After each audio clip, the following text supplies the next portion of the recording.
এই কথাটা তো আমি আপনাদের পরিষ্কার করে বলেছি যে জনগণ উইল ডিসাইড। আমার পক্ষ না পক্ষ থাকা important material, people will decide. একটা বিষয় হচ্ছে আপনি জাতিসংঘের প্রতিবেদন অনুযায়ী তারা একটা পরামর্শ দিতে, তারা বলেছে যে কোনো রাজনৈতিক দলকে নিষিদ্ধ করা থেকে বিরত থাকার পরামর্শ দিয়েছে। পাশাপাশি এর কারণ হিসেবে তারা ব্যাখ্যা করতে বলছে বাংলাদেশের বহুদলীয় গণতান্ত্রিক ব্যবস্থার প্রত্যাবর্তন বাধাগ্রস্ত হবে এবং পাশাপাশি ভোটারদের একটা বড় অংশ ভোটাধিকার প্রয়োগ থেকে বঞ্চিত হবে যদি কোনো রাজনৈতিক দলকে নিষিদ্ধ করা হয়। আপনি কি মনে করেন? এই বিষয়গুলো তো আমরা আমাদের মতামত আগেই বলেছি। আপনারা জানেন যে আমরা বলেছি যে জনগণ সিদ্ধান্ত নেবে। আমরা এই বিষয়টা আপনার বারবার করে বলে আসছি যে আমরা একটা লিবারেল ডেমোক্রেটিক পার্টি, আমরা গণতন্ত্রে বিশ্বাস করি। গণতন্ত্রের সমস্ত নর্মস এন্ড কন্ডিশন সেগুলোতে আমরা আস্থা রাখি এবং সেগুলো আমরা চর্চা করেছি, অতীতেও চর্চা করেছি। সেইভাবেই আমরা মনে করি, আমরা কথা বলে আসছি যে not us to will decide যে কোন পার্টি নিষিদ্ধ হবে, কোন পার্টি কাজ করবে, কোন পার্টি কাজ করবে না। পিপল উইল ডিসাইড, যে মানুষ নির্ধারণ করবে যে কোন পার্টি থাকবে কি থাকবে না, কোন পার্টি নির্বাচন করবে কি করবে না। এই কথাটা তো আমি আপনাদের পরিষ্কার করে বলেছি যে জনগণ উইল ডিসাইড। আমার পক্ষ না পক্ষ থাকা important material, people will decide. আরেকটা জিনিস, গতকাল প্রধান উপদেষ্টা আয়নাঘর পরিদর্শন করেছে, কি বিভৎস অবস্থা, এবং বিএনপিরই বেশি গুম হওয়া মানুষ এখানে নির্যাতিত হয়েছে। আমি এই জিনিসটাকে আপনাকে ভিন্নভাবে দেখি করেন যে গুম হওয়া, হত্যা করা, এটা শুধু একটা পার্টিকুলার দলের কথা আমি বলতে চাই না।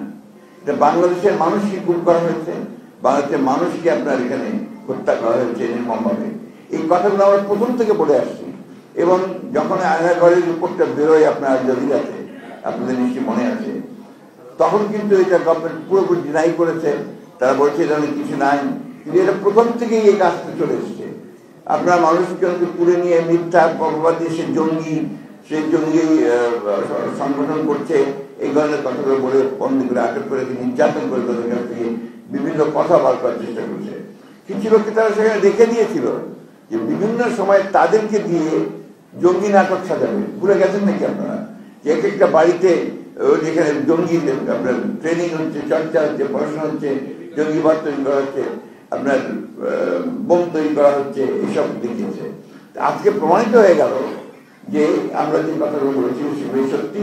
আওয়ামী লীগ এবং তার সরকার ওই সময় অত্যন্ত সচেতনভাবে বাংলাদেশের মানবাধিকার লঙ্ঘন করেছে, আপনার গণতন্ত্রকে ধ্বংস করেছে এবং তারা শুধু ক্ষমতায় টিকে থাকার জন্য তারা বিরোধী দলকে ধ্বংস করেছে।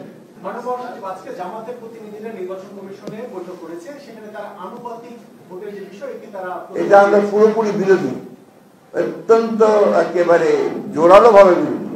আনুপাতিক হারে নির্বাচনের কোন ব্যবস্থাকে আমরা সমর্থন করবো না, কারণ এখানকার মানুষ এটা অভ্যস্ত না, প্রশ্নই উঠতে পারে না। এটাতে আমরা একেবারেই একমত নই। এগুলো তো আপনার সমস্ত রাজনৈতিক বিবেচনার দেশকে আরো ভঙ্গুর অবস্থায় নিয়ে যাওয়ার একটা পরিকল্পনা ছাড়া কিছু না। যত দ্রুত নির্বাচন হবে ততই আপনাদের রাজনীতি সহজ হবে, বাংলাদেশের মানুষের স্থিতিশীল অবস্থার মধ্যে আসবে। নির্বাচনটা হওয়া দরকার দুটো কারণে প্রধানত। একটি হচ্ছে বাংলাদেশের স্থিতিশীলতা ফিরিয়ে নিয়ে আসা, অন্যদিকে একটা গভর্নেন্স চালু করা। এখন তো গভর্নেন্সের তো প্রবলেম হচ্ছে, এই জিনিসগুলো চালু করা, এবং চালু করলেই তখন দেখবেন অর্থনীতি বেটার হয়ে আসছে, সমাজের ব্যবস্থা, ইউনিভার্সিটি কলেজগুলোতে লেখাপড়াই হচ্ছে না, সেই ব্যবস্থাটা ঠিক হবে। এটা একান্ত ইলেকটেড গভর্নমেন্ট না হলে এটাকে নিয়ন্ত্রণ করা খুব কঠিন। এখন তো একটা ভোলাটাইল সিচুয়েশন চলছে।